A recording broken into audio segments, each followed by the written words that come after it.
Life में कई बार ऐसी घटनाएं हो जाती हैं जो एक एहसास के साथ साथ एक सीख भी दे जाती हैं और साथ में दे जाती हैं एक पश्चाताप। आज की मेरी वीडियो किसी स्टोरी पर आधारित नहीं है, किसी इतिहास पर आधारित नहीं है, बल्कि एक रियल स्टोरी शेयर कर रही हूँ मैं आपसे। उससे देखो, मुझे तो पश्चाताप हो रहा है। लाइफ में अगर ऐसी सिचुएशन आ जाती है, ऐसी घटना आपको फेस करनी पड़ जाए, तो टाइम रहते हम कर सकते हैं कुछ। अगर टाइम रहते हम उसकी तरफ ध्यान दें, लेकिन कई घटनाएं होती हैं ऐसी, कई बातें ऐसी होती हैं कि हम बाद में सोचते हैं कि काश मैं ऐसा कर लेती। ये उन दिनों की बात है जब मैं कॉलेज कॉलेज में थी। मैं एक गांव से बिलोंग करती हूँ। गांव में +2 तक का स्कूल है। बाद की जो एजुकेशन मैंने रोहतक वैश्य महिला महाविद्यालय से प्राप्त की। तो ये उस कॉलेज की ही बात है।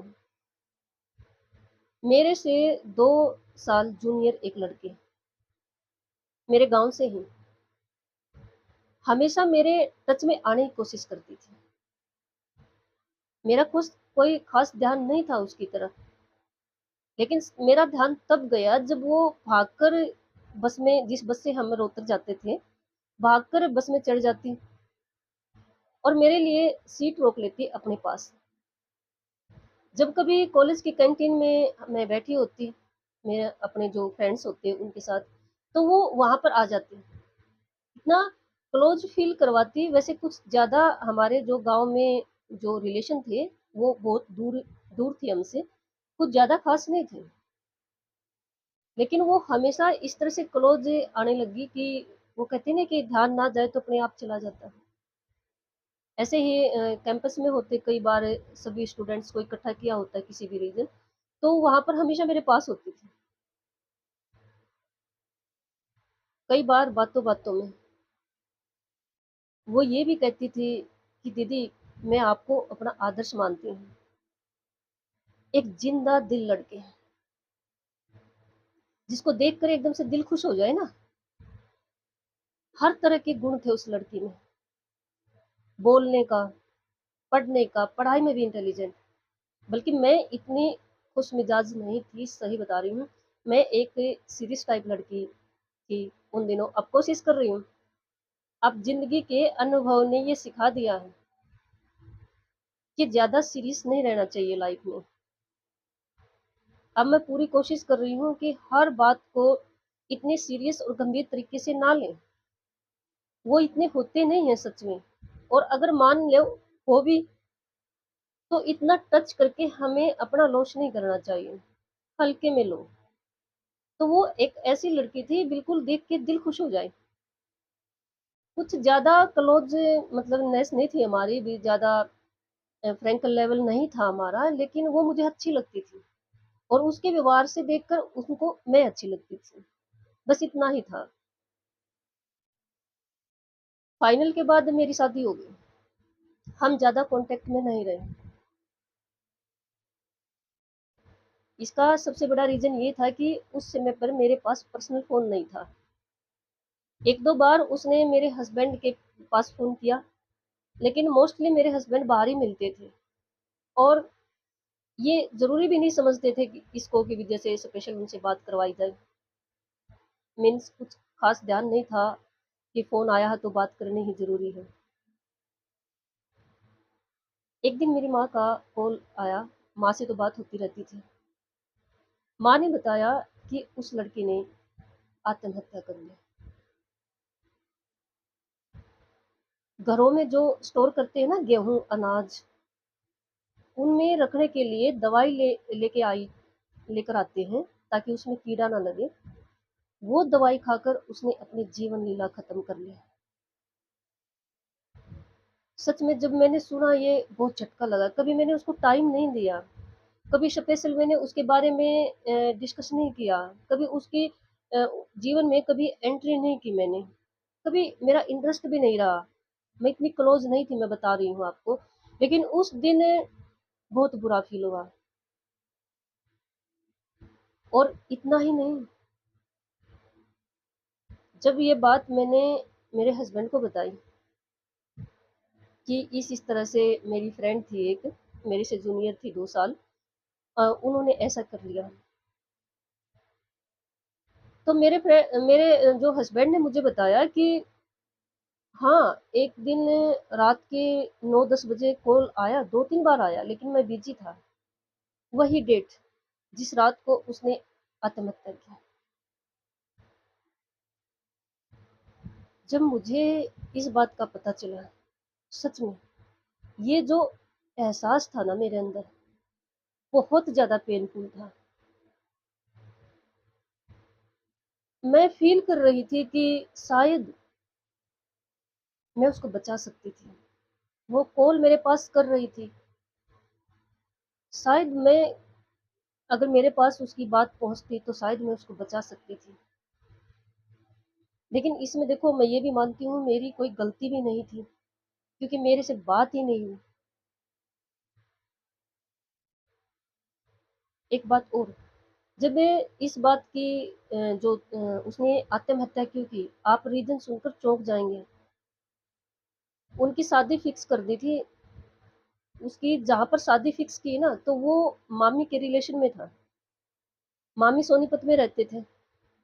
तो मामी ने उसको वहाँ बुलाकर उस लड़के से बात करवा दी। कोई लिमिट क्रॉस नहीं थी, सिर्फ़ बात की थी। फिर उस लड़के ने उसको फ़ोन दे दिया एक लेकर, कीपैड वाला, कभी-कभी बात कर लेते थे। उसके पापा को ये बात पसंद नहीं आई, और उसके पापा इस नेचर के व्यक्ति थे कि उन्होंने कहा कि अब मैंने उससे आपकी शादी करनी ही नहीं है, और सच में वहाँ से रिश्ता तोड़ दिया और दूसरा लड़का पसंद कर लिया, जो आर्मी में था। लड़की ने कहा कि मैं देखो आपने पसंद किया है, मैंने खुद पसंद नहीं किया है, लेकिन अब हमारी बात इतनी बढ़ गई है कि मैं उनको अपना जीवन साथी मान चुकी हूँ, तो अब मैं वहीं पर शादी करूँगी। लेकिन उसके पापा ने इस बात को इग्नोर किया, बिल्कुल सख्ती से इग्नोर किया। तो लड़के ने कहीं से उस आर्मी वाले लड़के का फ़ोन नंबर लिया, उनसे बात की, तो पता है उस आर्मी वाले ने क्या कहा? कि 1 महीने में शादी होने वाली है, और तुम है ना एक बार मेरे पास आ जाओ, तुम्हारी अकल मैं ठिकाने लगा दूँगा। ऐसे-ऐसे लोग हैं दुनिया में। उसने अपनी बात इस वज़ह से बतानी चाहिए कि भी उनकी भी ज़िंदगी खराब हो जाएगी। मेरी तो घरवाले ज़बरदस्ती कर रहे हैं, लेकिन वो मान जाए, वो मना कर सकता है, क्योंकि हम दोनों खुश नहीं रह पाएँगे। लेकिन उस लड़के ने क्या किया कि 1 महीने की बात है, फिर तेरी अकल ठिकाने मैं लगा दूँगा। इस तरह की बातें बाद में पता चला, जब ये बात ज़्यादा उभर कर सामने आई कि लड़के ने आत्महत्या क्यों की।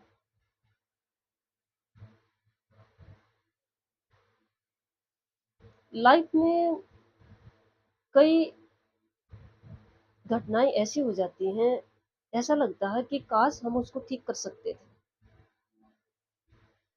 जब-जब मुझे इस लड़के का मतलब फ़ील होती है, ये लड़की मुझे याद आती है, तब-तब थोड़ा-सा दोषी मैं खुद को पाती हूँ। काश उस समय पर मेरे पास मेरा पर्सनल फ़ोन होता। और हाँ, ये मैं बताना भूल गई आपको कि जैसे मेरे हस्बैंड का नंबर मैंने घर दे रखा था, साथ में चाची का, उनके जैसे डोरी वाला फ़ोन था, लैंड वाला, तो मैंने वो नंबर भी दे रखा था, अभी कभी ये ज़्यादातर बाहर ही रहते थे, भी माँ को बात करनी पड़ जाए घर पे। तो वो मैंने चाची से पूछा कि चाची क्या कभी इस नंबर पे देर सवेर फ़ोन आया? उसी दिन जिस दिन मैंने इन बातों का पता चला, तो चाची ने बताया हाँ, आया था एक लड़की, नाम बताया कि वो मैं नाम नहीं लेना चाहूँगी यहाँ पर, कि वो लड़की बोल रही है। मैंने कहा सुबह बात करवा दूँगी, और सुबह मैं भूल गई। मैंने कहा ठीक किया आपने, बहुत बढ़िया किया, बहुत बढ़िया मेरे हस्बैंड ने किया, और उससे भी ज़्यादा बढ़िया चाची आपने किया।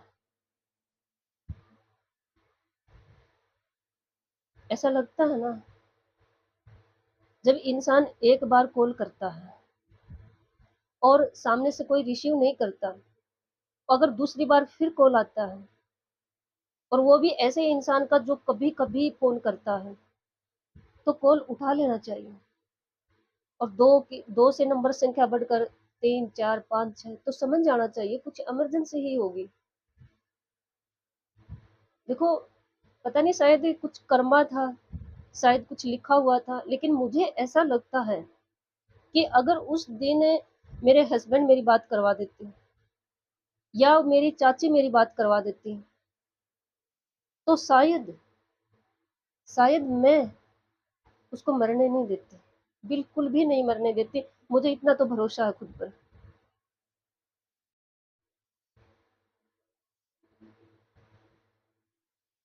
मैं ये वीडियो सिर्फ इसी एम से बना रही हूँ कि अगर लाइफ में कभी कुछ ऐसी बातें होती हैं कि इंसान सही होता है, लेकिन घर वाले भी और बाहर वाले भी उसको गलत मनवाने पर तुल जाते हैं, और कई इंसान मान जाते हैं, कई नहीं मानते हैं। वो मानते हैं मैं सही हूँ, मैं क्यों मानूं। उस लड़की ने आत्महत्या की, ये सॉल्यूशन नहीं था, ये अपनी जगह पे ये बात सही है, वो सॉल्यूशन नहीं था।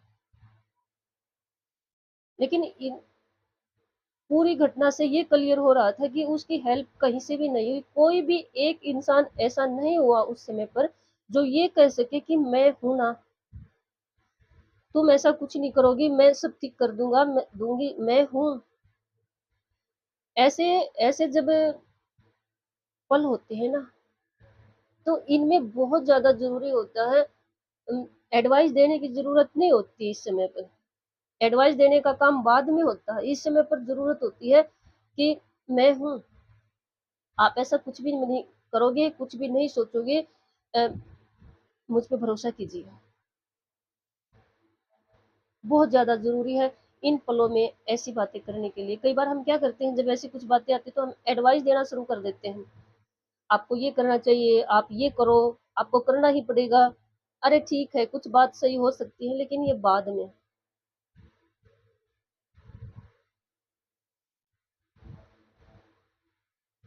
यहाँ ज़्यादातर गलती उसके पेरेंट्स की है ना?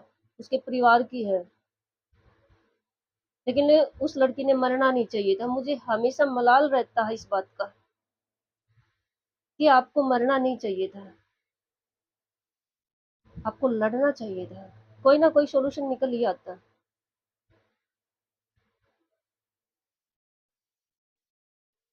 आप जितने भी मुझे सुन रहे हो, बच्चों से बात करें। एक समय पर बच्चा अगर गलत जिद पे है, वो लड़की तो गलत जिद पे थी नहीं, देखो ये बिल्कुल साफ है, मैं अच्छे से जानती हूँ, बिल्कुल अच्छे से वो गलत नहीं थी। लेकिन अगर कई बार बच्चे गलत जिद भी कर लेते हैं, तो हम उनको बार बार बात करेंगे ना, तो वो हमारी सुनेंगे, मान जाएंगे। एक तो ये बात। और दूसरी, अगर लाइफ में कभी भी कोई इंसान आप पे इतना भरोसा करता है कि ऐसे पलों में आपको याद करता है, पीछे मत हटना उनकी हेल्प करने के लिए, चाहे कुछ भी हो जाए।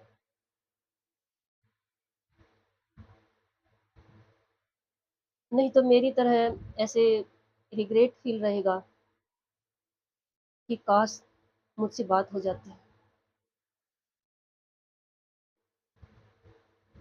किसी की जिंदगी का सवाल होता है, और ऐसे इंसान की जिंदगी का जो एक जिंदा दिल इंसान हो, जिसको देख के दूसरे भी खुश हो जाए।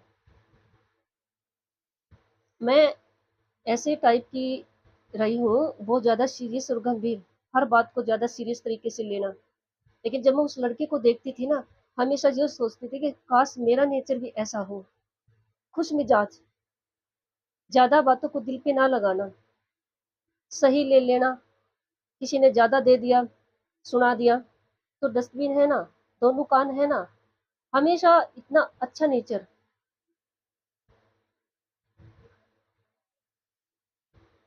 सच में 2-3 बार कह चुकी हूँ, और एक बार फिर कह रही हूँ कि कभी भी लाइफ में अगर इन पलों में, ये जरूरी नहीं है कि मुद्दा यही हो, किसी भी तरह का अगर कोई इंसान इतना दुखी है, तो उनसे बात कीजिए, थोड़ा सा टाइम दीजिए उनको, उनकी हेल्प कीजिए। उस समय पर उनके लिए आप एक जिंदगी बन सकते हो। और अगर मेरी वीडियो आपको पसंद आती हो तो लाइक, सब्सक्राइब और कमेंट ज़रूर करें। और हाँ, कमेंट ये ज़रूर करना, देखो इस पूरी जो मैंने आपको रियल स्टोरी बताई है, इसमें मरना तो कोई सॉल्यूशन नहीं है, ये क्लियर है। उस लड़की ने जैसे अपनी जान दे दी, आत्महत्या कर ली, मरना कोई सॉल्यूशन नहीं है। लेकिन उस लड़की के लिए आत्महत्या करने की बजाय क्या करना सही था, ये कमेंट में ज़रूर बताना, क्योंकि आपके कमेंट पढ़कर मुझे बहुत ज़्यादा हेल्प और सपोर्ट मिलता है।